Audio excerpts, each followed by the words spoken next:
Alrighty, welcome everybody to the Genesis Mindset. So today's episode, we got a live stream with Too Spooky. So Too Spooky is someone that I've been very interested in talking to for quite some time. One of my first interactions with him was when we did I think it was Matty Allen's 500 or the most streamers, hex streamers, and I just loved the way that he conducted himself and how he spoke. And since then, I've been really taking a look at his kind of mindset and looking at the kind of things he talks about. And I noticed that he's really big with liquidity providing. So this is something that I'm very interested in. I know this is something that the audience that I cater to is very interested in. So I thought it'd be really awesome to bring Too Spooky on, have a chat about some of the alpha and his mindset around liquidity providing, and have a chat about his perspectives and philosophy on it, the infinite money glitch, and everything that's going on with HOA and the TangGang. So without further ado, let us bring on Too Spooky. Yo, what's going on? What's going on, man? How are you? Another day, another dollar. You know how it goes. That's it, man. That's it. So you've finished your work for the day, which is good. Yeah, another long and boring shift, but it allows me to continue to invest in crypto. Don't have to sell anything because I got that 9 to 5, really like a 12-hour shift. But So what if you don't mind me actually asking on that, first of all, obviously you're in Pulse Chain. Is Pulse Chain your the only chain that you're on at the moment? Not including eHex, I'm mostly invested on Pulse Chain and Chronos. Okay, nice. So your mindset at the moment with work is you end up putting a majority of those funds into crypto. Obviously you've got your bills and your food and things to pay for. How do you actually go about doing that? I basically just live paycheck to paycheck, penny pinch, and like my philosophy on that is the less crypto I have to sell, the more I can compound, which is how you really make money. So I'm not trying to sell anything yet. Like I technically speaking, I could start selling interest, and pay my bills, but every dollar you sell right now is potentially 20, 50, 100 more dollars down the line. So I rather wait. Especially at this stage of the bull market as well, right? It really feels like things are starting to kick off. Bitcoin's about to break all-time high. Pulse Chain's really moving. SAC funds are being moved around. So it kind of seems crazy to sell things now. Exactly. So yeah, I'm not interested in selling anything at the moment. I do the best I can to not sell anything. Yeah, man, I know that feels. The only problem is it's like sometimes when you start to get towards the end of the bull market, if I've held on to that mindset too much, and you end up like not selling anywhere near enough. So hopefully prepared for that this time around. So oh yeah, definitely. I've had years to prepare. I didn't get to take profits last bull market because I staked up all my stuff nice and long, and the Pulse Chain sacrifice enticed me to not sell anything and instead sacrifice. So I think I've earned some profit taking this time around, but that's 2025. Yeah, man. So pretty much it sounds like you kind of got I don't know if I should say this, if it was a trap or not, but you got caught in that as well, where basically you just sacrificed more or less at the top for some Pulse X and some Pulse Chain, and then just staked everything away with this mindset of generate that yield in the bear market. Is that kind of how you went about it? Yeah, I don't want to say I was trapped, but like if we'll probably talk about this a little bit, but if I knew the token holders were going to behave the way they did, I probably wouldn't have sacrificed. But you can't predict the future, and if the holder amount is significantly larger than what you see on social media, then you really can't even begin to predict what investors are going to do. So in retrospect, I would not have sacrificed, but at the time it was like beautiful. So yeah, I didn't sell anything. When you say the way the token holders have acted and behaved, do you mean in the sense that there was just this rush to sell as soon as the floodgates opened? Yeah, I've come to learn that the social media presence is very different than the investor behavior. So everyone online can say, "Oh yeah, just stake 5, 5, 5, 5. Only sell your interest, keep your principal, long-term mindset." But that's like 1% of the market apparently. So people don't really practice what you see preached. So Yeah, and I think this is definitely somewhere where I really aligned with your perspective, um, especially when I heard you talking about cryptocurrency in the sense of real estate. That was something that I'm not even sure I've heard anyone actually say that before, and just that analogy was so perfect for me. So, going down that avenue. So, obviously, you have been an advocate in liquidity providing for quite some time. Would you say that being an advocate in liquidity providing was birthed out of this pain that kind of came through the bear market, or was it something that you were thinking about a lot? How did it actually come about? A little bit. It's part of it was like me seeing how poorly people were treating these assets. So I wouldn't say it was birth though. It's like once you actually really start diving into liquidity providing and how it works, it makes more sense than, the experience I've had in crypto. So in itself, it's the right choice. But I think it really drives the nail on the coffin when you see what happens when people aren't taking that approach. So I'm definitely more passionate about it. I think I am. I think I would be if I didn't experience that. But yeah, like being locked in and getting dumped on and seeing people resist the education, I think really like drove it home for me. Mm. And I think that's definitely been one of the powers of HOA and the whole TangGang in general is this kind of atmosphere that you've created of emphasizing the importance of liquidity providing. And that's something that I was really attracted to with the TangGang because this whole PvP mindset, it's like, we look at crypto as this kind of savior from the financial system, but we're really just translating those same greed mindsets into cryptocurrency. And it's really just it's exaggerated because of the thinness of the liquidity. So you get those massive ups and you get those massive downs, but you still get the same huge proportion of people who are losers. And I hated that.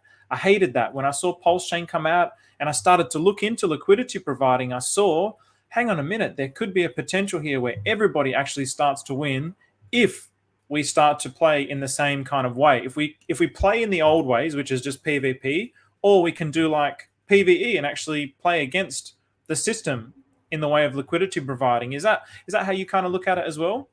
Yeah, for the most part. I mean, like market cycles are going to happen, but there's like a lot of cope on the timeline when they're like, "Oh yeah, it was supposed to drop 99.5%." Like that's normal. Like no, no, it's not. Mm, Um, what essentially happens is everyone shills the dream of getting that, 100,000, 10,000x, but all that's really happening is like for all the onboards that you get, it's one person extracting the value from like 100 onboards. So you get more people wrecked than people who actually made money. And for me, like being part of that, not intentionally, not knowing any better, I fell for the dream, but I morally feel, I don't know, I'll say I feel somewhat obligated for participating in the narrative of bringing in new exit liquidity for certain individuals to make money. And then like I said, I was locked and I got dumped on myself, but like I onboarded a lot of people as well, and then we all got dumped on. So when you have a community of people doing that, I feel like it's morally questionable if you know what's happening. If you're ignorant, it is what it is. But if you know that if these people don't dump on someone else, then they're going to be the ones dumped on. I feel like we're obligated to make change because if we're actually here for the reasons we say we are, we can't do that. Like you say, PvP style. It doesn't work. It's a broken system. mm, And totally. that's actually one of the reasons why I compare it to real estate because one of the things I say is like if you could imagine there was like a reserve of cash for people to sell their houses for, you would have a crashed housing market. Like if anyone could just sell their house overnight and extract value from this, $1 trillion reserve, eventually the reserve runs out of money and a bunch of people or a good amount of people walk away with money, but then a bunch of people are sitting on valueless houses if the houses are backed by that reserve. And that's essentially how liquidity pools work. So if everyone is Mm, just market selling and dumping on each other, you have some people taking the value away from everybody. And then you have 2-year bear market where everyone's down 99%, and then everyone you shill just stuck holding, valueless bags. It's not right. It just doesn't work. Okay, so what I want to do, actually, I'm going to share my screen here. I'm going to bring up the HOA chart, which I think is just one of the most beautiful looking charts. So Pretty good. We'll share the screen here. The whole up and to the right, it's like it's a beautiful looking chart. So this is HOA to pulse chain. So could you describe your philosophy around liquidity providing? Oh, you should bring up the Pulse X chart, not the 9mm one. So HOA to Pulse X, not the 9mm one? No. On the Pulse X DEX, HOA wrap Pulse, but on Pulse X V2. Okay. So HOA wrapped Pulse to wrapped Pulse on V2. Yeah. So this one here. I gotta see it on the. Okay, that's the one. Yeah. Okay. Yeah. There you go. All right, so we'll wait for that bad boy to load up. Okay, all right, here we go. Oops. It's probably. I never know what these candles are all about. It's one of those charts that if you put it on log, it's kind of it's literally up and then to the right. So you have to take it off log to actually see what happens to it. Sure. So we'll just put this little bad boy here for now.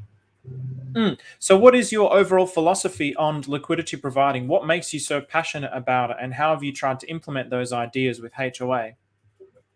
So the main thing with liquidity, especially when you're able to utilize V3, I'm not a big fan of V2 when you have access to V3, but essentially what you're doing with your tokens is it's two things. You can boil it down to two things. One is you're selling your coins to the market and not on the market. So when you just market sell your coins, you make a red candle, you're extracting the value from the pool, like the real estate analogy I made with a centralized reserve. It doesn't work. Only some people get to do it. So you're selling your coins to individuals when they want to buy it. When they market buy, they're buying your tokens out of the LP. The other point is that I hate the concept of impermanent loss, which is, especially in the Hex ecosystem, it was the thing that scared everybody away from impermanent loss. And it's like a very toxic mindset that incentivizes that old system that doesn't work, where it's like, well, if I held on to this bag, if I waited for the right moment, like everyone is trying to do, then I could dump on everybody and get that much more value. Like we said, it doesn't work, but when you do it that way, like we said, there's more people getting hurt than actually making money. But when you're selling your tokens through an LP, you're essentially just dollar cost averaging out. And that's why I hate the terminology of impermanent loss, because all that's happening with the positive price action is one token is at a higher and higher price being sold back into the other asset. So like, for an example, with HOA, what's happening is the market is buying my HOA off of me and giving me Pulse in exchange. And when you learn how to use the tools the right way, if you actually understand what you're doing, impermanent loss becomes like low IQ talking points, and you understand that you're actually being paid to dollar cost average. So it's like a win-win, because you're not dumping on your friends, especially the ones you shilled your bags to. You're actually getting fees. You're earning real yield, non-inflationary real yield from transactions by providing a service. So it's like, I don't understand why people have this toxic mindset of maximizing how much you can dump if you're actually in a community that you care about and you can be paid to sell your bags directly to them via LP. It's just way better. And so obviously you're talking about that also from the perspective of V3, where it's single-sided liquidity providing. Is that right? I mean, single side will allow you to maximize your dollar cost average play. But like if you're holding two assets that you're bullish on, like I have a majority of my bags in HOA and Pulse, I'm bullish on both sides. So regardless of what direction it moves, chances are in USD value, they're both going to go up. So I just have this large LP that I treat like real estate. I'm providing a service by holding the line, because all the HOA I bought, I'm not market selling. I'm selling to the market via LP. Mm. And when you have more people doing that, you have a healthier price chart like HOA. And, you know, as you can see, the last, like, what, 3 weeks or something like that, you've had people taking profits. But I mean, thousands and thousands of dollars are being sold, and we're still up, like, what is that, 1.5 million X or something crazy? Like, you know. Yeah, I I'll have a look actually, just out of curiosity. So, and there's also the yield that you're generating by providing that service as well. This is the thing that people, if you have a longer term mindset, the way that I like to reframe the impermanent loss is impermanent gain. So you're always getting one or more of the tokens, and if they're two tokens, like you said, that you like, then you're not really losing. It's just this mindset shift that I think people really need to switch on.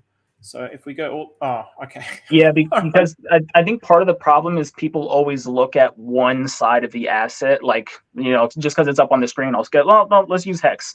People keep thinking is like, well, if I have 1 million hex, I could sell 1 million hex later. But to me, I really don't care about the unit number, because, like, I have a long-term mindset, as people are supposed to do with assets like this.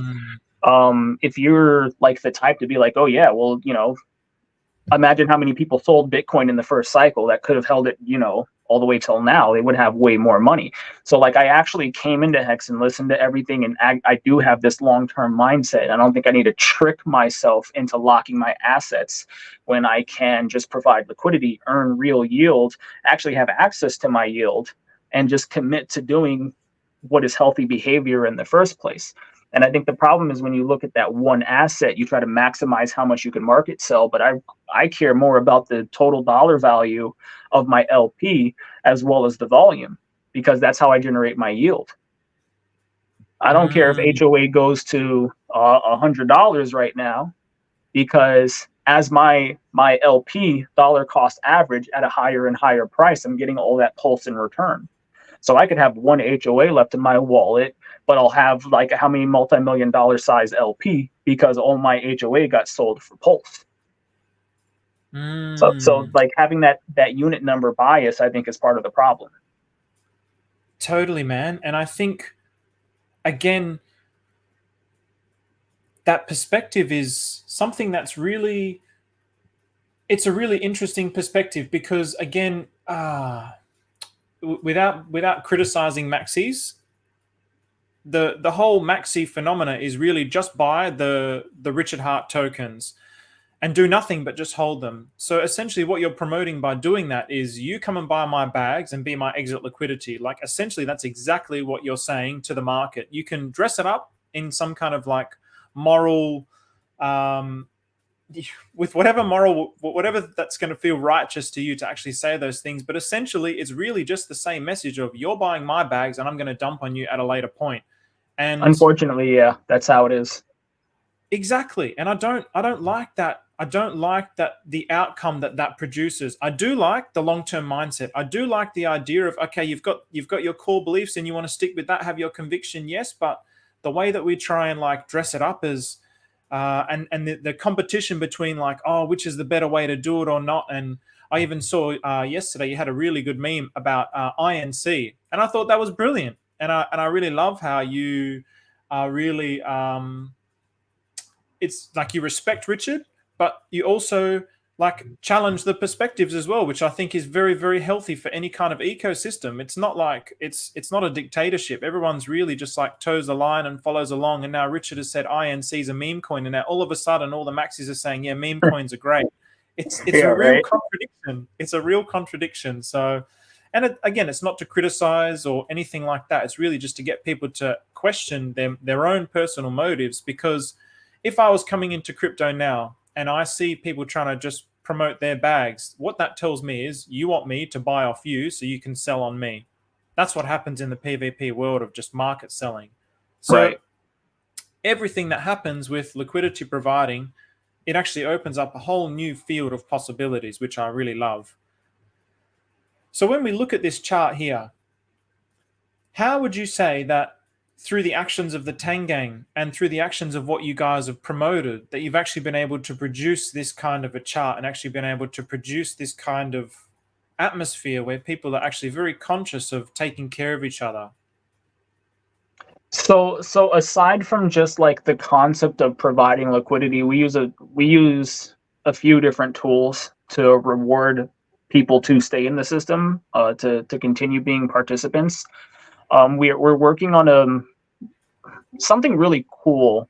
I don't know if you want to dive into it too much, but we're working on a way to change how we've been rewarding people holding liquid, because I'm sure you've heard like we have the 69-420 requirement to be eligible for like airdrops and stuff. We're about to like completely change that and make it way better.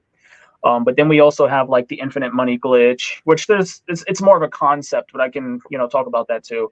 But we have like the infinite money glitch, which is dual yield farms. We have the Rentomania Diamond Enigma farms, and we have the Pussycat OG farms. They both actually have farms that uses their respective incentive tokens. So you have Enigma and OG on the diamond mines, but you also have OG and Enigma on the Pussycat farms. So holders are able to go to any farm they want and take either incentive token, maybe sell some of it to get more of the other, and increase the liquidity. So it's basically just this positive feedback loop of inflation going back into the other farm's LP and vice versa. Okay. And then, yeah. And then we also we're basically this huge NFT community.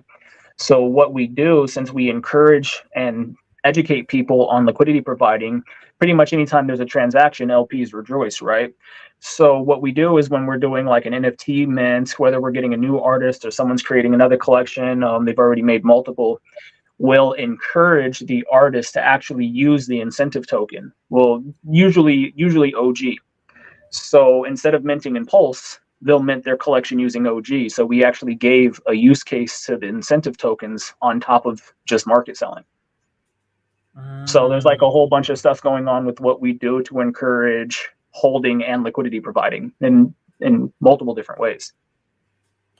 So just going back to that money glitch, would it be something like this little diagram here where basically you've got two pools that are really just feeding into each other, and it just creates this infinite loop essentially of yield on this one goes into yield on this one, goes back into the yield tier, goes back into the yield tier, and it's just an upward occurring cycle?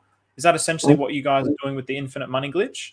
I would say that's a little too oversimplified, because then when you do have some of that inflation that comes out, like I said, it'll go to an NFT creator. And so they'll be able to get new capital that comes from the inflation. And instead of them just market selling the entire bag, we also have the patronage model, which means in some way, shape, or form, they're encouraged to bring some of their new income, some of the capital they just gained from the community buying their stuff that we like, and they'll bring it back to the Grove. Sometimes that's buying HOA, sometimes that's doing an airdrop of the incentive token they just got. And it's like on a social level, there's also the positive feedback loop. So it's that plus giving the actual use case to the incentive token and have this positive reinforcement system on a social level, so people aren't just market selling what they don't add back to the LP. Some of the artists, they go into the LP too. Like if they mint an OG, maybe they don't dump all of everything they got. They'll give some of it back to the Grove, the TangGang in some way, shape, or form, and then they'll sell some of it into like Enigma, and then they will become a participant in a farm. Okay. And then so all these things are in a way as well connected to the HOA token, which is actually driving its upward momentum? That's definitely part of it. Absolutely. I mean, so some people just like the fact that the chart is that strong. Some people leaned in really, really early. They're eating really good. And then we teach them how to use like a more concentrated V3 position, and it goes into range. And then they're like, someone told me earlier today in HOA, they're getting like 100% APR because they have a relatively healthy but concentrated range in V3 LP.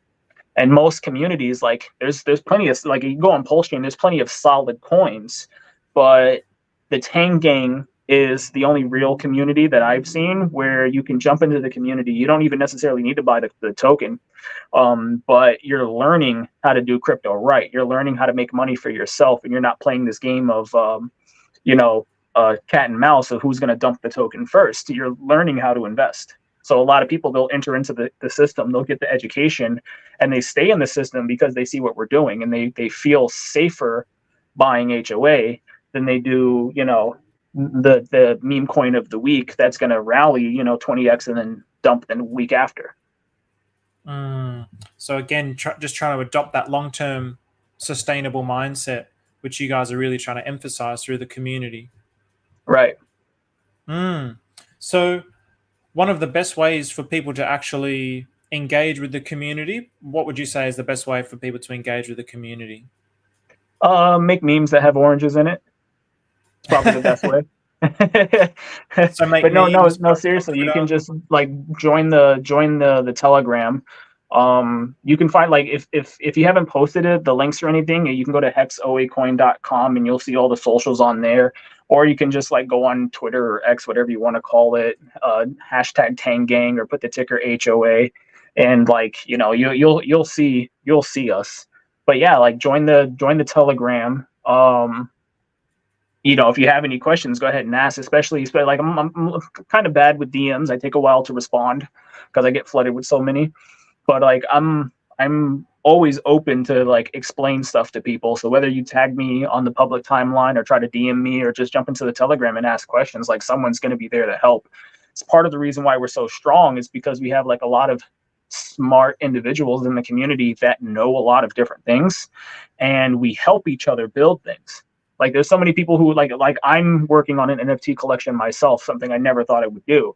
And that's only possible because there's so many helpful people inside the TangGang that are willing to help you better yourself. Now, if like, for an example, I went into one of the Pulse Chain dev chats and I was asking a question about launching a token, or I forgot what it was because I was asking for somebody, but I asked some question and they're like, oh, the Pulse Chain dev chat is for Richard Hart tokens only. So I'm like, if I'm not like building something for ink, you're gonna kick me out the Telegram. It's like, we don't have that type of energy. Now, it's not a shill group. Don't go in there just shilling a token.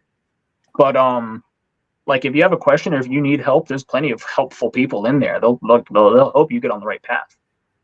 And the beauty of things like Telegram as well, you can just use a search function within that chat, and there's probably a very high probability that your question's already been answered as well. So so all that information is on here as well. So if anyone wants to, hexoacoin.com, so you can go check that out. Yeah, actually, this might be a good time to do it. Can you click on the More tab? Yeah, sure. I forget the name of the collection, but Bullish just released this whole like 6-course thing for crypto. It should be inactive. I can't see it on here. Inactive, so Coco Felon, F Santa, NFTs by Tenchi, Pulse Chain Tour, Pulse Chain Willie, NFTs by, so we're looking for, did you say Bullish? Yeah.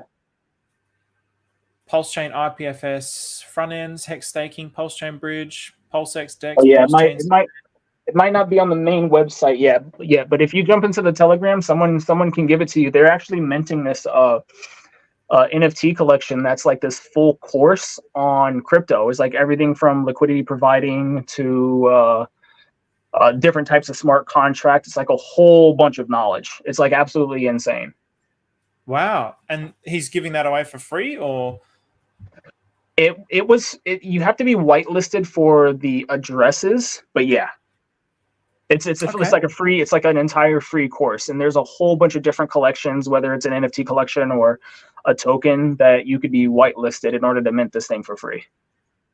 Sure. Okay. All right. So there you go. For anyone who's interested, go check that out. You can get on the Telegram. So there is definitely a strength to the unity of the TangGang. I think, like, it's just like any community.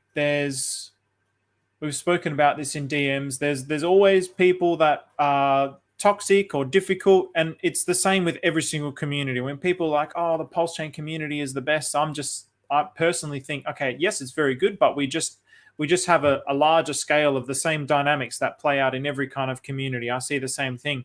Every community has maybe like an X factor or something that makes it unique, and I think one of the things with the TangGang that really makes them unique is the strength of their unity and the way that they kind of protect the grove, right? Like very Yeah. protective of the grove. So it has its positives in that you're getting people who are so helpful, so willing to give their time and effort to actually educate people, but it also has the negatives that people can sometimes misconceive someone's intentions and take it in a negative way, especially when it comes to talking about other tokens. So yeah, that's just something that I think everyone needs to just be mindful of when engaging with any community, really. So Yeah, we're really passionate about like value extraction and grifters and whatnot. So it's like when something comes across our path and we feel like, some people are definitely more adamant than others, and they can come off more aggressive.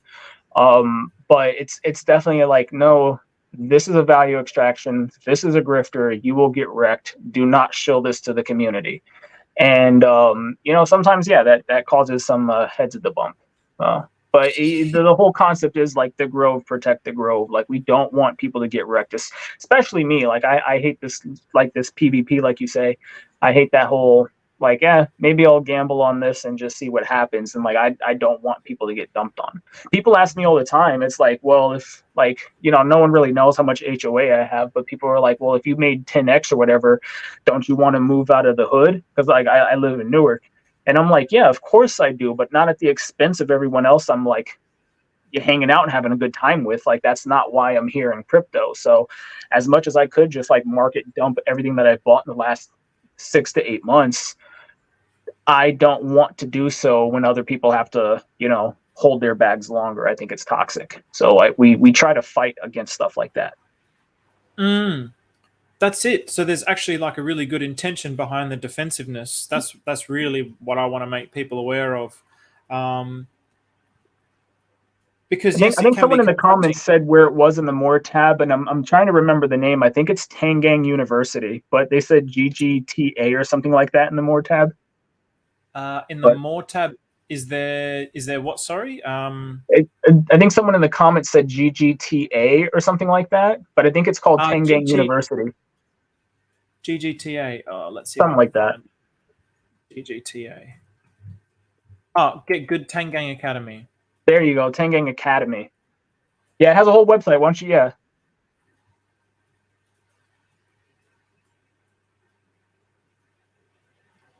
Nice. So this is bullish. That's launching this. Yeah, and initially it was something on Chia that where they had this, but they lost access to it, so they essentially forked it and brought it to Pulse Chain. Man, that is a dope looking background. Yeah, if I had it, it's either Bullish or Hexographer made that, but I'm not sure. But a lot of talented artists in the TangGang. I mean, like if you haven't seen the NFTs and the art on there, we got so many talented artists. It's amazing. Yeah, man. One of my favorites is Charlie. Yes. She does some awesome stuff. I followed her on TikTok a while ago, and oh, nice. I love her stuff at Mana as well, and the way that she Yep. uses like technology to create NFTs. I'm like, man, she's got some serious freaking talent. I actually thought like when I first saw it, I was like, this is unbelievable. This almost looks like a scam or something, because it was like, how can somebody be producing these things? But I'm just watching her do it, and she's like on another level with the way that she's actually producing these NFTs and the technology that she's using. I'm like, man, that is it's like epic. second nature. She like just gets in the zone. It's awesome. Yeah, man, it's really, really cool to see, and that's definitely one thing that I really like about the Tang, or one thing that I really love about the TangGang is that culture of art and that culture of actually trying to create something that is more than just about extracting value from a blockchain. You're actually trying to build a community in this way, and it's something that I've been interested in for a long time, the dynamics of communities, and I often talk about what makes a good community, and there's all these debates about which is the best community, and I think it's difficult to say which is the best community because they all have different things about them that make them really wonderful. And I think definitely one of the things about the TangGang is the culture that they're actually creating with the art, and that I can actually trust. I mean, I've directed some people towards them as well who are interested in making NFTs.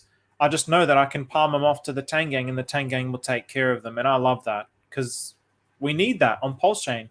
It should be about art and NFTs and what a blockchain can actually do. It's not just about just DeFi, and yes, that's a huge part of it, of course, but the more that you can actually create an atmosphere, the better it's going to be. The more people that are going to get attracted to this blockchain for different reasons. Yeah, the TangGang, what it's turned into so far, it's basically become a utility in its own right, because there's so much like education and talented, skillful people who like know how to do all this Web3 stuff. Like I don't. Maybe I'll learn it one day. Maybe I'll learn through TangGang Academy, learn how to code. But like yeah, like it's like when you come into the TangGang, and like I said, you don't even necessarily need to buy HOA. There's just so much knowledge sitting in that community for us to share that like I'm on the timeline all the time talking about hex LPs. Like I want people to go learn. I want people to go do better, regardless if they like are there to pump my bags or not. It's like I want a healthy token economy all around, not just inside where we are.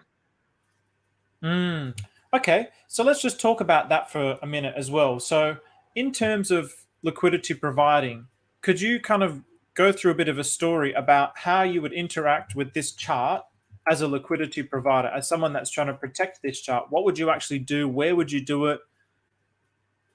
Could you kind of go through a story of that?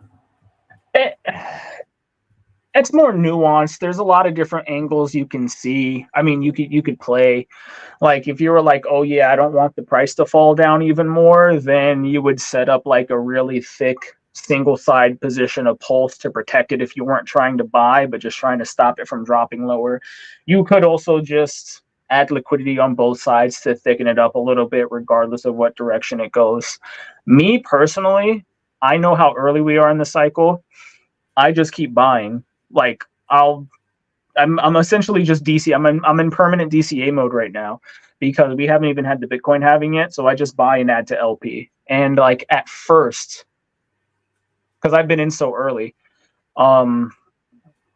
if you were newer to this chart, I would just market buy and then set up like a kind of wide single side position, like full HOA, and then as the price starts to recover, you'll be DCAing out. And then when you get comfortable with how much pulse you have earned by dollar cost averaging out through the evils of impermanent loss, when you get enough pulse or you get into a comfortable position, you can shift over to like a really, really wide range on both sides, or just go full range if you're comfortable in your position. I recently did that myself. I feel like my full range position is good enough, and we're early enough in the cycle that when pulse chain starts to climb up even more, HOA is likely going to get dragged up with it, or technically the liquidity is thinner in HOA. It could pump harder against it too. I'll be eating good either way, and that's kind of like my whole thing. The whole position I want to be in is where I'm making passive income that's sustainable because you're being paid for a service. Like the yield is by being a liquidity provider. So once you get comfortable, it's kind of like just set and forget. Treat your position like real estate, and then just collect the fees. If I went down the street and I bought a multifamily home that had like 8 rental units, I'm not necessarily as worried about the value of the property as I am with how much I'm collecting in rent.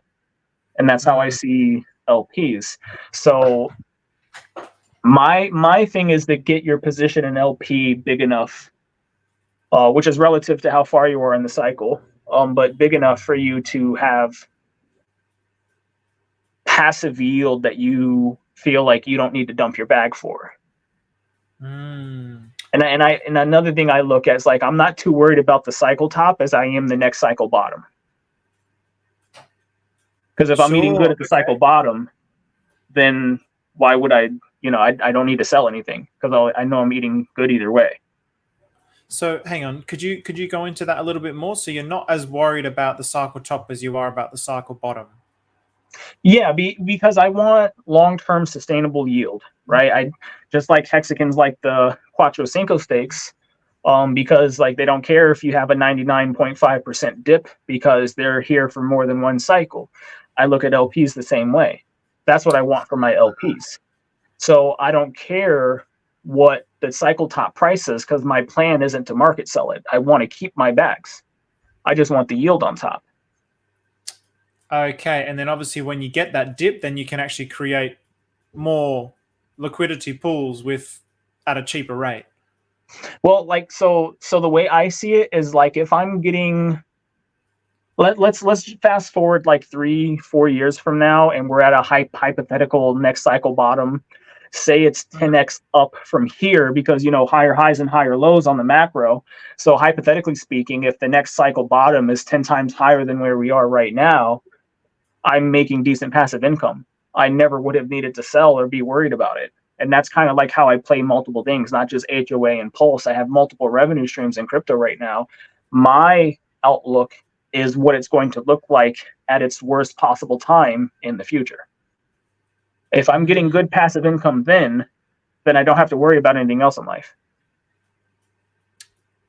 Okay, so would you say that do you engage in any trading at all, or are you basically just buying and liquidity providing?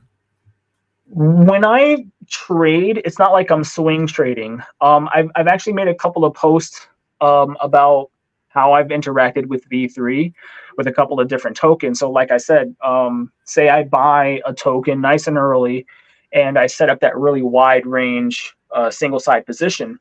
As the price goes up, I'm getting more and more pulse in return. I can pull that position, having sold my tokens to the market and not on the market, and then I can try to take another position in something else and repeat the process.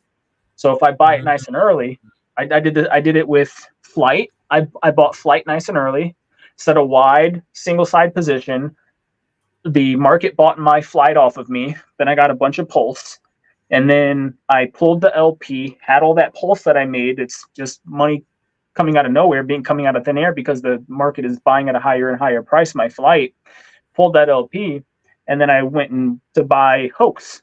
That was, I think I got Hoax like 20 minutes after launch. And then I did the same thing. I had that Hoax, popped it in a single side position, nice and wide, and the market was buying my Hoax off of me. So I was getting more and more pulse. Like, depending on how you view it, you can consider that trading, but I wasn't swing trading. I wasn't buying low and selling high. I was immediately popping it in LP and wide. So the market was buying my tokens off of me higher and higher. And I was basically flipping, but not by ruining the price chart. Right. So in a way, it's kind of like you're just setting, when you're setting a wide range of sell range to sell your tokens back into the market by providing liquidity, you're basically setting like sell limits at all these different prices, but the protocol's just doing it all, and you don't have to think about it. You don't have to watch the chart. You just leave it there and walk away. Right. It's like a stretched out sell order. It's not just at like a single price. It's stretched out, and like the reason why you do that is, especially since you really can't predict how volatile the market is. I call that another infinite money glitch, because whatever price you bought at, you have that as a static number. So say I bought something for $1, I pop it single side and I stretch it all the way out to sell all the way up to $10. If that position fills, I've essentially made a 5x, because you can average out that range. So if I bought something for $1, set it wide all the way up to 10x, I would average out at the 5x. So I basically made a 5x without ruining the price chart. I see. And is this all done through V3? Yeah, that's V3. Okay. That's why I'm not. I've honestly only used V1 and V2, so I'm actually not too familiar with V3. So this is actually something that I'm learning. V3 is way better. So. Way better. Yeah? Okay, and that's 9mm. I mean technically you can do the same with V2 as well. It's just like you're forced to do 50-50 no matter what. You know what I mean? Like if you bought a token and you want to buy V2 liquidity, you'd have to have an equal amount in dollar value of the other side. You'd still have that position there on the other side for the market to buy off of you, but it's not as flexible. The V3, you can claim your fees without pulling your position. That's part of the reason why it's so much better. Okay. I thought you could still, like, I know with V1 and V2 you're getting the yield, but I'd have to manually extract the yield. I'd have to close like a percentage of my pool to actually get that yield out of there. Well, when you say V1, are you talking about PulseX? Yes. PulseX, you don't get the fees. You'd only be earning ink if you're in a farm. So that's the farm. So they fixed that. So originally there was that error, quote unquote error, where it was bugged. They never fixed the V1. I'm pretty sure that they did. Nah, I'm pretty that's what sure that V2 they was did. for. V2 was They so you get did? the fees. Nah. So if you're in a V1 LP, you don't collect fees. It all goes to buy and burn. So V1 has accelerated buy and burn for Pulse X. Wow. Yeah. Wow. I'm gonna need to. Yeah, don't I'm be pretty in sure I V1. mentioned that in a video, right? And I unless thought that unless they did that. unless you're yield farming, unless you're trying to farm for ink, because that's kind of the trade-off. Is like you can get ink, but you don't get Yes. any LP fees. Yes. Okay. All right. I actually thought that they fixed that. I knew that there was an error, but then I thought that they even after V2 that they fixed it, and then so if you're on V1 or V2, you're generating yield no matter what. But you're saying I haven't V1. heard any updates about it getting fixed. If I'm wrong, but I have not heard any updates about it getting fixed.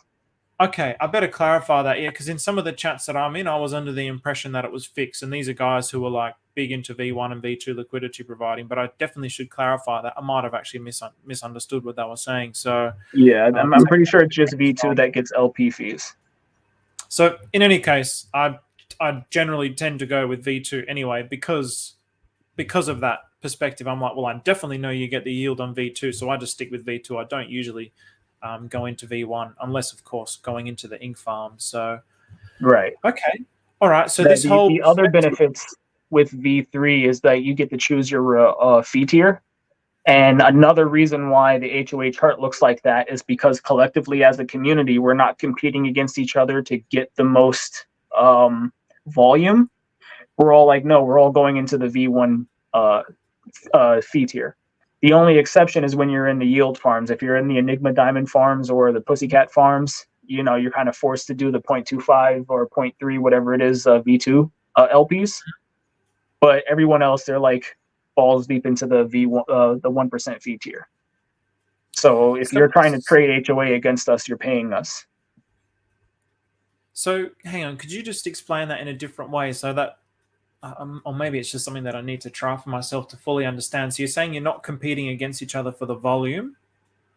Yeah. So for an example, the reason why Pulse X is going to get more volume in the Hex LPs is because, well, part of the reason is because the fee to transact through that pair is cheaper. Whether it's V1 or V2, it charges significantly less per transaction than the 1% fee tier LPs. So, the hell was that? Sorry, I didn't know if you could hear that. If you're using a 1% fee tier, every time someone swaps, they have to pay 1% of the transaction fee to that LP. I see. Okay. I see. So the fee is slightly higher with V3, essentially. Right. And the way like the aggregators work, whether it's index or like a third party aggregator, they also count slippage as part of it. So when you have the ability to concentrate your liquidity, you actually reduce the price impact on a transaction. So part of the reason why V3 works so well and can compete with the cheaper fee tiers is because people usually concentrate their position to get higher rewards. So we tried to make a lot of noise on the timeline one day when we had like this one whale that was buying HOA. They bought it like 50 grand or 30 grand worth of HOA, and then they went to Pulse X and made the LP. And I guess they thought they were going to compete with our LP on 9mm because they put it on V2, which is going to have less fees. But because there was so much liquidity in the V1 LP and the liquidity was so concentrated, if you were to go do a swap, it was still more cost effective to pay the higher fee on 9mm. I So see. they Okay. basically wasted, their entire position on Pulse X because it was like 90% of the LP was still going to 9mm anyways. So when you have a community that is protecting itself by choosing to put their liquidity in V1, and many of them are concentrating the liquidity, even the cheaper LPs, the cheaper dexes can't compete with it because there's significantly less price impact on the 1% fee tier. I see. Okay, gotcha. So just a question here from someone. So from Clintrons, he's saying, what do you consider a wide single-sided position? So what would you, if you were looking at this chart, what would you consider a wide single-sided position on V3 with HOA, for example? So for HOA, what I do, because like if you have a long-term mindset and you can't really predict the market, I flip the pairs. So instead of it being HOA on the left and pulse on the right, I flip it so it's pulse on the left. Or sorry, and so it's not HOA on the left and pulse on the right. I flip it so it's pulse on the left and HOA on the right. I take the single side position and then I go from whatever the lowest bracket I can get on the right hand side, which is usually like minus 1% or minus 0.37% because it does it in blocks for the price range. The right side tab, I will go to the closest to zero I can get. And then the left side tab, I go all the way minus 99%.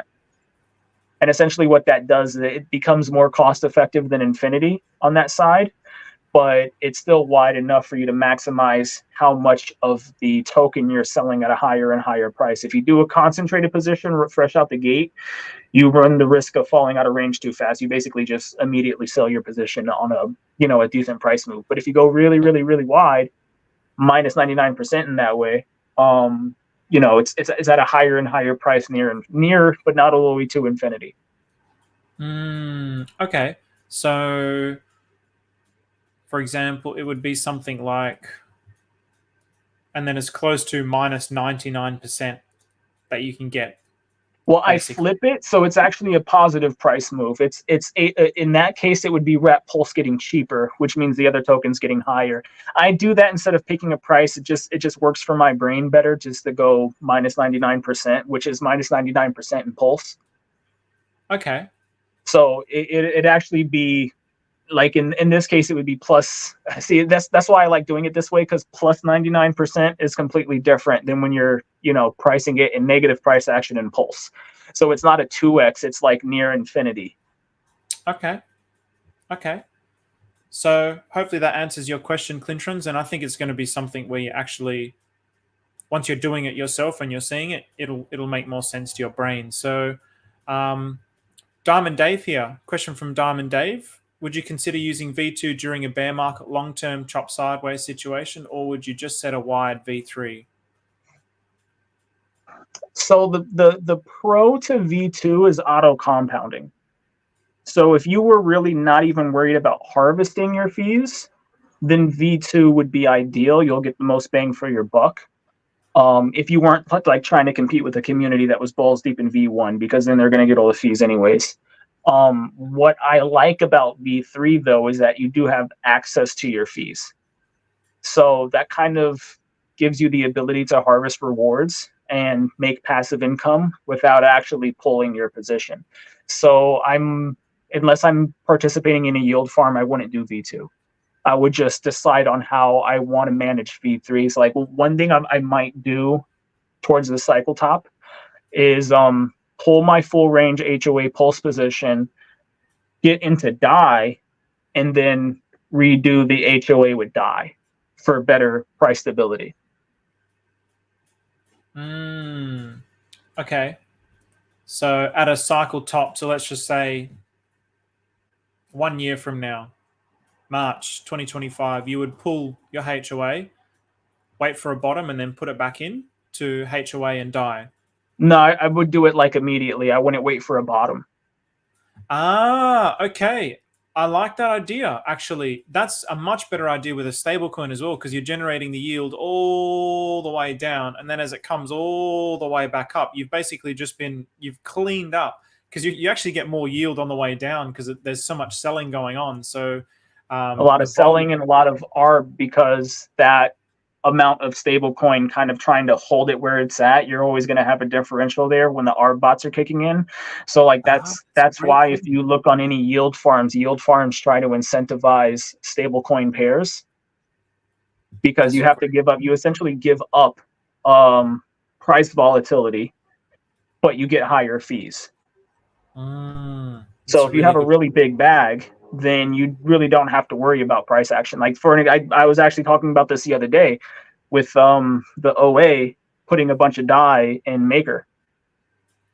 You see how much money that's generating. 7% yield or 10% yield, whatever it is, on millions of dollars is amazing. You don't need the price to go up. What's your perspective on that, just out of curiosity? What's So your so thinking behind what they're trying to do? so I use that to kind of convey the points I've been making about how uneducated, or at least miseducated, the community was on impermanent loss and passive income. And I actually pulled up a clip from a couple of years ago where someone was talking about getting, some single digit yield on a $7 million position, and Hex and Richard Hart basically, like, he just dunked on him. He was like, oh yeah, but you could sell more if the price goes up, so you're losing. And like, knowing what I know now, it's just mathematically impossible for you to be losing because the number is going up. Like, that's just not how impermanent loss works. Your dollar cost averaging. And if you are concerned about impermanent loss and maximizing your gains on price action, positive price action, then how is it better to put a stable coin in anything to get yield? Because you get no positive price action. So how is some positive price action with impermanent loss worse than staking a stable coin to get its own real yield? You know what I mean? So I Mm. I saw that as Richard Hart updating his worldview and actually understanding that it's really good to have a large position even with low yield, because you make bank. Millions of dollars with 7 or 10% yield is phenomenal. It's a dream come true. But if you were Mm. talking about Hex 3 years ago, he would have dunked on you on live. So Sure. I like that he did that. It makes sense. He doesn't have to sell anything. Like, if he doesn't have to sell anything and take profits, he just has to wait to harvest yield. I also like that he does update his worldview, and I think sometimes people really get caught on something that he would have said all those years ago and really get fixated on that and think that his perspective is just some kind of stagnant mindset. But he's like a billionaire. Billionaires don't have stagnant mindsets. Their minds are constantly evolving and changing and growing. So what he said 3 years ago, he's probably not going to come out and say, okay, I was wrong, I'm doing this now. He's not going to come out and say that, but you can actually see through the blockchain that he's concepts are evolving, which is like amazing. That's exactly what you want from a founder. So I mean, he used to call Uni trash, and now he made Inc., which it's, basically a fork of Uni. So it's like, yeah, he updates his worldview all the time, and that's part of the reason why, like, I don't like a majority of the people that have become token holders in Hex. But I love Hex and Richard Hart. Like, I believe in the smart contract, and I believe in the philosophy and the education that Richard Hart gave. I believe in that long-term mindset, which is why I view LPs the way I do. I believe in a community coming together and actually protecting each other and not using each other as exit liquidity. So like, there's a lot of like, I like Richard Hart. I try to separate from the community. not using each other for exit liquidity is the thing that I love absolutely the most about everything in Pulse Chain. And I definitely see that there is this I'm not seeing that. I mean, I'm not too embedded into Solana, but I'm not seeing even that idea be something that's discussed in other blockchains. I It's at not. least see it in a variety of different communities happening on Pulse Chain. I think that's one of the things that's going to make us a very, very interesting community moving forward. Just that idea of like working together to win together. Yeah, definitely. And I think that's part of the reason, like, going back into it, why the TangGang is so powerful, because like, we know that we have been pushing this paradigm shift. Like, yeah, you could have certain people in communities working together, like they have common goals, but like a lot of us, we don't care what you hold. This is how you do crypto. This is the right way. Treat your liquidity positions like real estate. No one's going out here, or at least very, very, very few people are going out here in real estate buying property to flip it, in a year. Some people, they'll buy, fix up, and sell. But 99% of the market are people who are buying either rental properties that they plan on holding for decades, or they're buying their own family homes that they plan on living in for decades. So it's like, it's not a short-term thing. I actually view digital assets as property, because that's what they are. Mm. I love that. It's the same in Australia, man. That's generally like all the wealthiest people, they accumulate real estate, not to flip it, but to generate yield from it. And then they just live Yeah. off that yield. I mean, Rich Dad, Poor Dad, Robert Kiyosaki, he just lives off that yield. I mean, it's a very powerful mindset, but it's a shift, and we can actually do that in cryptocurrency. And it's not something that's really ever been discussed. It's not something where we've got all the tools here, but why aren't we doing it? Why are we just dumping on each other. Right. Makes no sense. And HOA is the first opportunity where I felt like, myself included, but the people who were in early, a majority of them have that same mindset. We even have a whale who does market sell, but like they shave off a little bit at the time to not kill the price chart. I wish they would provide liquidity, but they've been in since day one. And I mean, you see the price chart. So even though they're not providing LP, they're not dumb enough to kill the price chart. They're not extracting value in the same way a lot of large holders are in a lot of tokens. So Right. HOA feels like the first real opportunity to actually put this paradigm shift into practice as a community. Because we know if any value extractors come in that want to play this old school game, they not only do they have to pay our LP fees, but we're not going to follow them to the, we're not going to race to the bottom. If someone wants to come in right now and pop this coin 10x and then hope people follow, they chase green candles and then dump a 20x, my position's not changing. I'm just harvesting fees. And that, like I said, I don't care what the cycle top looks like. I hope it does. I hope it goes to $500. That would be amazing, but I'm not market selling. Not my principal position. Maybe some fees. Sure. Do you think on that? Actually, I'm curious on that. There's always this kind of holy grail of a chart that doesn't totally dump at the end of a bull cycle. Do you think that there is a potential that something like this could happen with HOA because of the way that the community interacts with the token and interacts with the ecosystem of HOA, that it won't Absolutely have this kind of not minus 99 and it could even potentially keep going through a bear market? Yeah, I mean, I don't know how, I can't predict the future. And like one of the posts I've made where you are going to hit we're not risk on yet, not for alts. Like you've seen some nice price action in the last month or so, but I just mean overall in the ecosystem, not just HOA. But we're not in a risk on market. The floodgates haven't opened for all these JEETs to come in for the last 6 months of the bull run to buy, low from where they got in and then dump the top. So we haven't seen that yet. But like the reason why we're so vocal and we're doing this is because we're trying to show people that a lot of that opportunity is there when they come in. So if you get your nice position now and then the market goes risk on, these people who I call, they're short-term renters, they're just going to buy the tokens out the LP and put it right back in and you get all the fees. So when that does happen, I want as many people prepared as possible to either have that really long-term mindset and just collect the fees and ride out all the wealth. Because if this token does like another 50x and you're eating decently right now, like why do you need to sell? And then the people who are providing LP, I tell people this all the time too. Technically, at one point in time, I held 100% of the supply of HOA. So technically speaking, if I was a value extractor and people were pumping the price like this, but I was sitting on a bunch of the supply, I could have just dumped it and walked away, but then we never would have had all of this.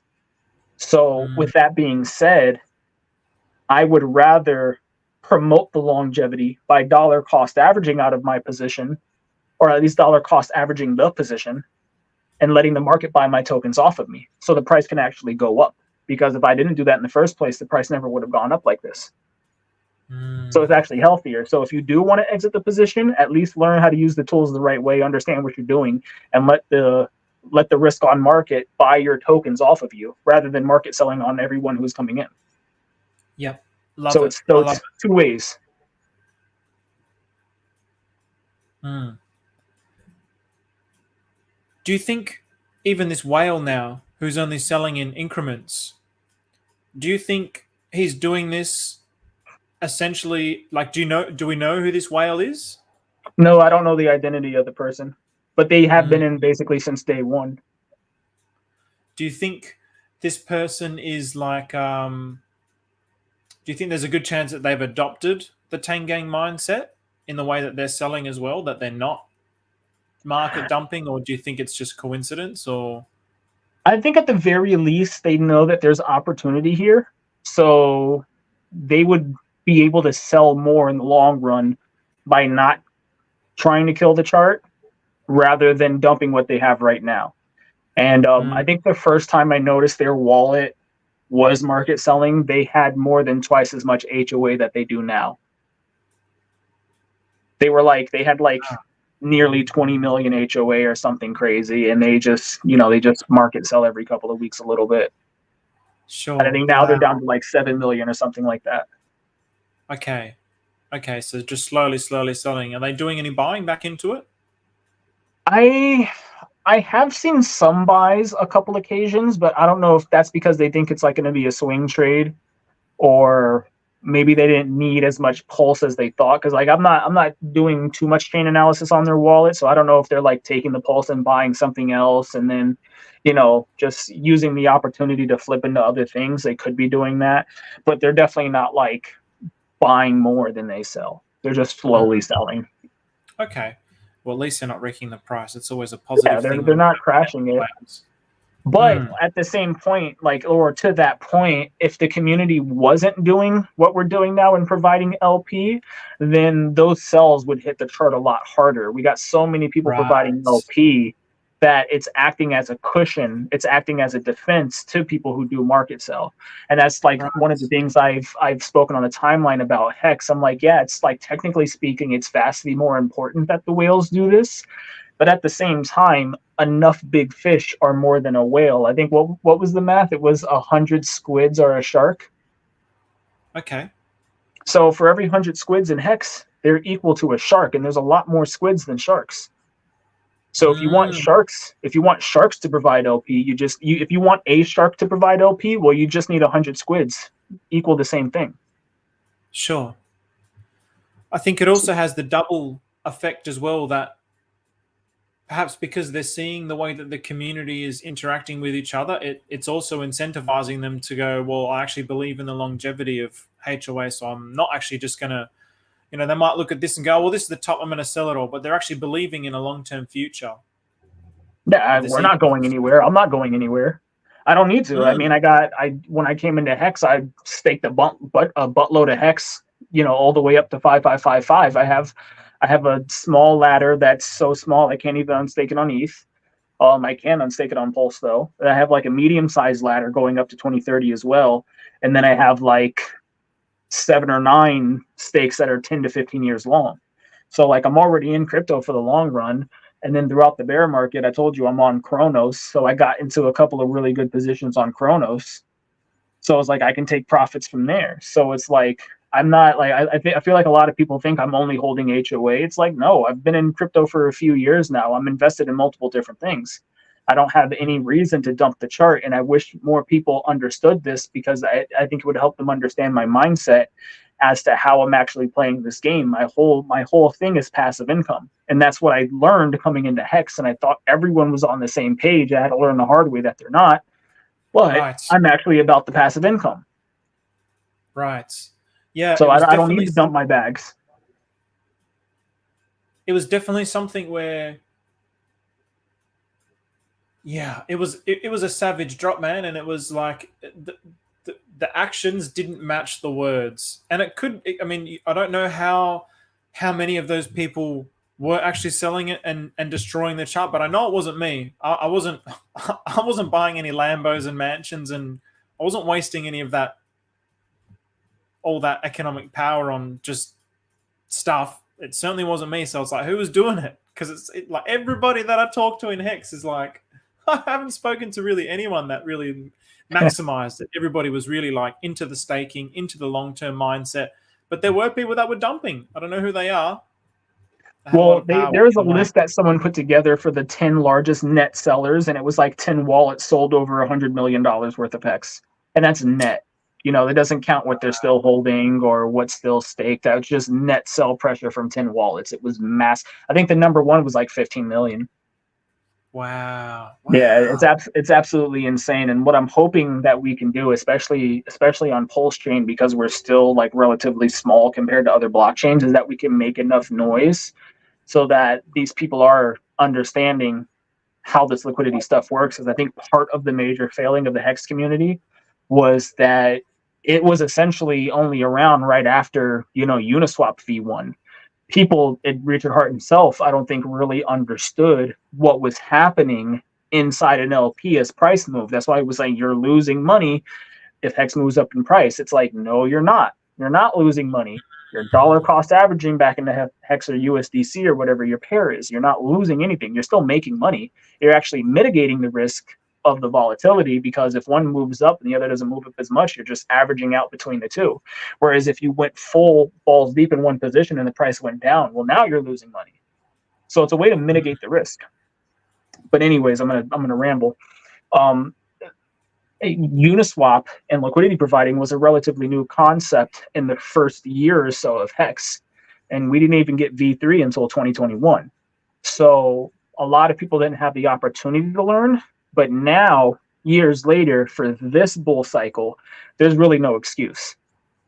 So I'm hoping Hexicans understand what's going on. I mean, if Richard Hart was willing to make an incentive token in a yield farm, which he used to, completely trash, they should at least be open-minded to the stuff that we're talking about on the timeline, because, the chart speaks for itself. And we still don't. I don't even think we have 6,000 holders yet. Wow. I mean, yeah. I really do think he's upgraded his whole perspective on it, to be honest. I think that there's definitely something going on under the hood with the whole ecosystem, with PulseX. I think there's a lot more thought gone into it than just forking PulseChain and Uniswap. There's a lot of, and he would have learned everything about it, and he would have seen the potential of it and the power of it.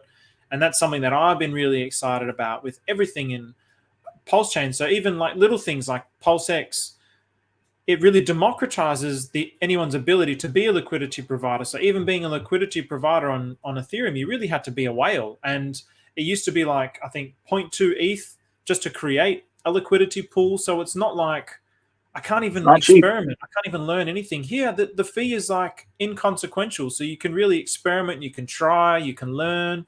It's really opening up this whole avenue of yield farming. Absolutely. Now is the time to learn. If you're on PulseChain, you have access to, or if you're not, you should be, because now is the time to learn, because it costs pennies to mess around with LP.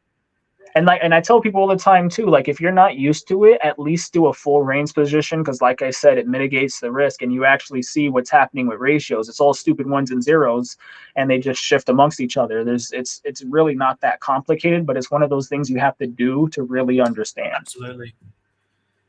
But yeah, so, you said you haven't messed with it either. I absolutely recommend jumping on 9mm. Dex.9mm.pro. You should absolutely jump on it and start experimenting. If you like Hex, if you believe in Hex, eHex and pHex, go ahead and make a eHex pHex pair, and you'll get. From what I understand, the eHex and pHex pair pays out more real yield in Hex than the T-share does. Wow. So I tell people all the time. Yeah, and your dollar cost averaging between the two. If pHex, if you're going to take a 50-50 position and hold liquid anyways, because you want to, you're not sure what direction or which one's going to move more. If you do the 50-50 or the full range eHex pHex, you're just going to dollar cost average between the two anyways and get yield on top. I see. I'm definitely going to have a look at that. So 9mm as well. Okay, I'll have a look at that. Cheers for that one, man. Yeah, definitely. So just a couple more questions. What's your experience in the differences between, say, PulseChain and this mindset of liquidity providing and working together versus your experience with Kronos? Do you see any of that happening on Kronos? Oh, yeah, absolutely. Like that's why Richard Hart made a yield farm, because they do attract liquidity. If you had two options to provide LP on Dex A or Dex B, but Dex B has an incentive token that's paying 70%, then you're incentivized to go to Dex B, because you can get more yield on top of your LP. So it's just a whole competitive aspect as to why these yield farms even exist. So everyone is doing it because they're all trying to compete for the liquidity on the market. Now, I think what's setting PulseChain apart from a lot of these other spaces is, like I said, we're actually still really small, and we're gated in a way and protected from the difficulties of getting in. So because you can't have a bunch of Jeeps come in just like that, because they have to figure out how to bridge, and then they have to figure out what to buy, until we get into a risk on market, we're actually kind of, it's like a double-edged sword. Like, less inflow is going to happen, but at the same time, that means you have more control over the community. you can actually educate and prepare yourself. Like I was saying, when we do get risk on, and we do have these people who don't even care about the community, they're looking at price charts and they're buying without even knowing what like HOA is or what the TangGang is. They'll buy HOA. When that happens is when you start losing control. So the more people that you can get organized in these efforts before that starts to happen, the better off it will be. And what's happening in these other spaces is like people have access to these tools, but every community is like more loose. It's more open. People come and go. The doors are wide open.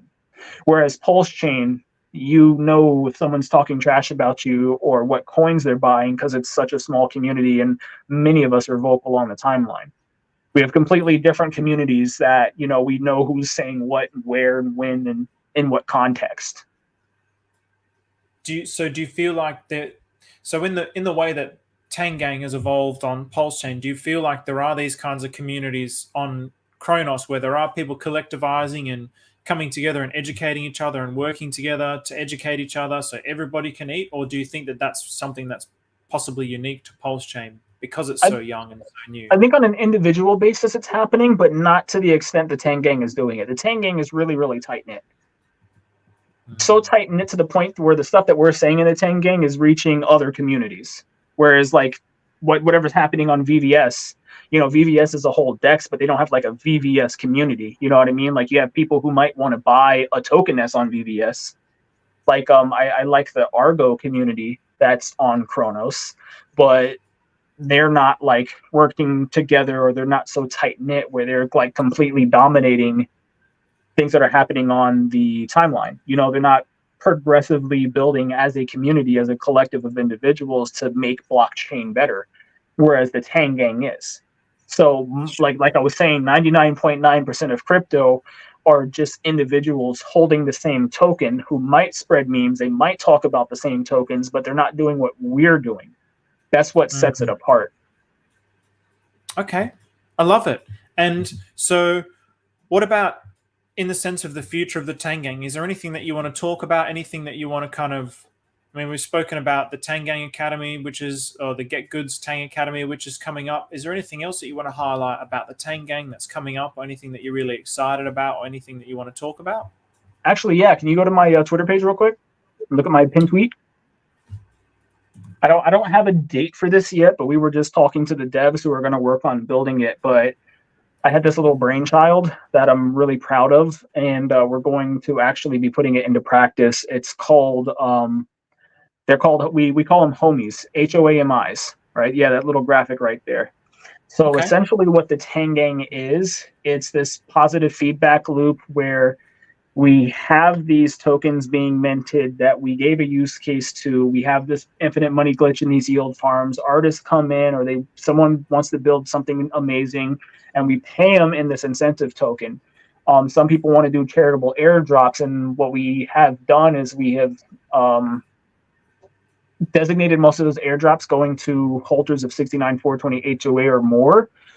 When we first started doing that, that only cost like $100, but now it's probably like $3,000. I don't know the math off the top of my head, but now it's like $3,000. So in order to really participate in this ecosystem, the cost, the barrier to entry has gone up significantly. And it's been confusing to some people how to actually do this patronage model that we have, where I was talking about we pay the artist and the artist brings it back in some way, shape, or form. So I kind of broke everything down, fractionalized it, tokenized the community. I tokenized what it means to be in the TangGang and made everything easier.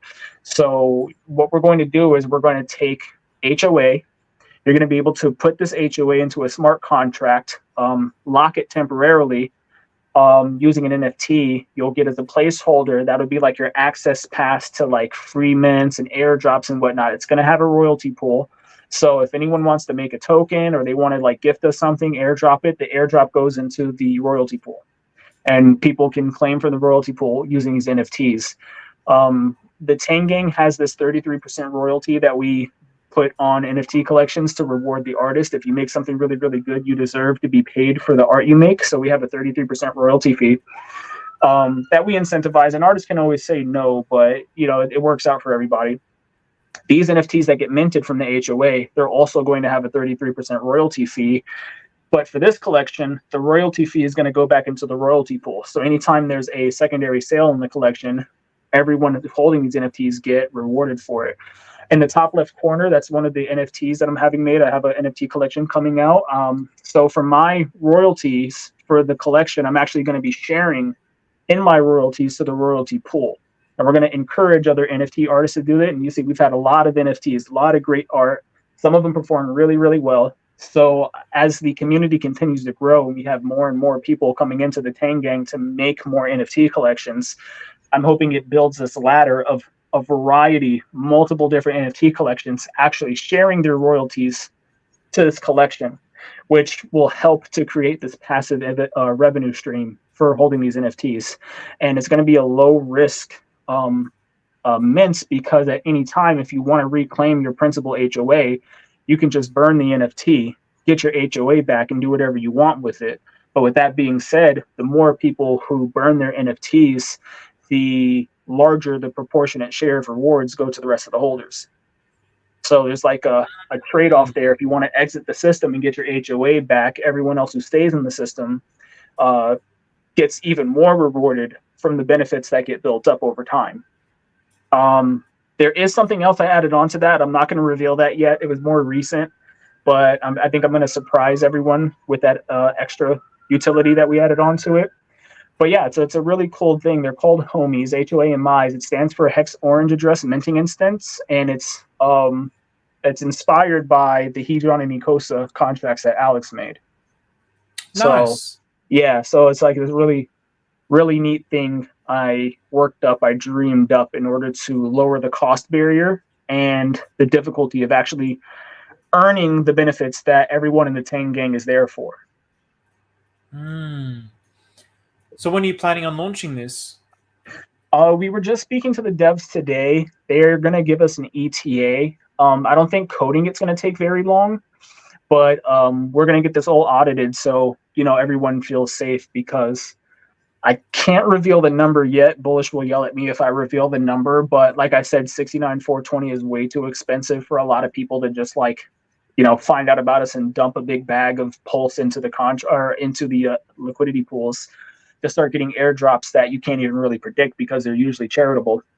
But we're lowering that cost basis, so basically anyone can speculate on minting one of these, or if you want to mint 1,000 of these, they're going to be PRC 1155. So you could have thousands of these things in your wallet if you want, because the more you have in your wallet, the larger your share of the rewards are going to be. So I'm kind of hoping this causes on one hand, a supply shock, but people also understand the benefit of holding these. So I think it's going to look nice on the price chart in the long run too, because instead of people holding a bunch of liquid, they're going to be removing it off the market. It's going to be a limited time event, very limited. So it's like you're either going to participate or you're going to be buying off a secondary. So it should benefit everyone all around, whether you were early or late.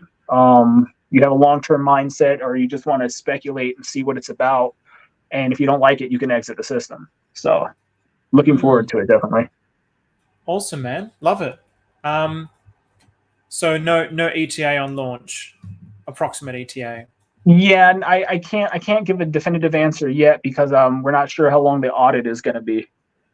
Okay. But yeah. So, but like I said, the code shouldn't take too long, but the audit is where we have no idea how long that's going to take. But I don't think it's that far away. Okay. Awesome. I love it. I love the idea of it. Really, really awesome idea. So cool, man. Anything else that you want to round up on before we finish this up? No, but like I said, if anyone has any questions about LP or what the Tanging's about or whatever else is going on, just jump in the Telegram. All the socials are on the website, hexoacoin.com. You can find me on Twitter, Too Spooky. It's TOS_POOKY on Twitter. Like just hit me up. Whole bunch of knowledge with a lot of different things in the community, whether you need memes, art, explanation on how liquidity providing works, on what's the best place to go for what. Like we have just about everything and then some. So definitely like check us out if you haven't yet. And make orange memes. We love orange memes. That was one of the things that I loved first up. Whenever I'd see, I think it was Hex Tangent, and this is before he was in the TangGang, and he was just like, "What the hell is with all these oranges? What's with all these oranges?" And I was losing it, man. It was hilarious. Oh yeah, Even in the here, first like week of raiding YouTube streams and dropping oranges everywhere and causing complete chaos and confusion. Those were some of the best days. oh man, love it, love it. Okay, so let's remove this now. So awesome, man. Well, yeah, thanks very much for thanks very much for coming on the show and sharing some of that wisdom and some of that alpha with liquidity providing. Hopefully that's cleared up a few things. It's definitely enlightened me to V3. So I'll definitely be having a look at V3 and having a look at this potential for the hex pools. Anything you want to say before we finish up? Yeah, now that you said that, it reminded me. I wanted to say this earlier. So you've never dabbled with 9mm V3. Are you aware of like the 9mm token? Possibly. I may have. Is that the OGs? The NFTs? The Pulse OGs are one of a few different ways they're distributing the 9mm token, which is launching this month according to Deva, the creator of the platform. But like if you don't know how it works, it's essentially very similar to Pulse X, where it's going to have buy and burn from the protocol revenue. So 50% of all the protocol revenue goes to buying and burning the 9mm token, but the other 50% goes to stakers of the 9mm token. So say it does like I think the DEX is doing over $1 million of volume a day. Half of the protocol fees are going to buying and burning the 9mm token, and everyone who's staking 9mm, they're going to be paid in Pulse with a share of that volume of all the fees that are generated by the protocol. Now, like I said, the Pulse OGs are a way to earn the airdrops of this token. They're distributing 100% of the supply over the course of 20 months. But another way to earn the 9mm token is actually just interacting with the protocol, whether you're making transactions, buying or selling, or you're adding your own LPs. Like if you start speculating on how to provide liquidity and stuff, you'll be put on the leaderboard to earn points for 9mm airdrop allocations, and interacting with any other protocols they make too. Like they have an NFT marketplace, so if you sell an NFT, that counts towards your volume bonus for the 9mm airdrops. And they're making other protocols too. I can't talk too much about, but like they have a whole bunch of stuff coming. So you're rewarded in 9mm's version of Pulse X, which in my opinion is better than Pulse X, just by using the protocol. Okay, awesome. So I'll definitely be checking that out. So it's similar to when Uniswap came out, and if you used it, you got the airdrop when they first did the airdrop for Uniswap. Similar kind of concept. Similar, but instead of airdropping everyone at the same time, it's spread out over the course of 20 months. So you don't just have like mega red candles on the first day. Awesome. And the TangGang are the ones that leaned in heavy. So like for like myself, for an example, I minted 302 Pulse OGs out of 5,555. I spent like 300 million Pulse minting 3 wallets out. Yeah. Wow. Yeah. Okay. So you're like a Pulse whale as well, really, by the sounds of things. Good luck having more 9mm than me. I think I'm going to be like the god whale of 9mm.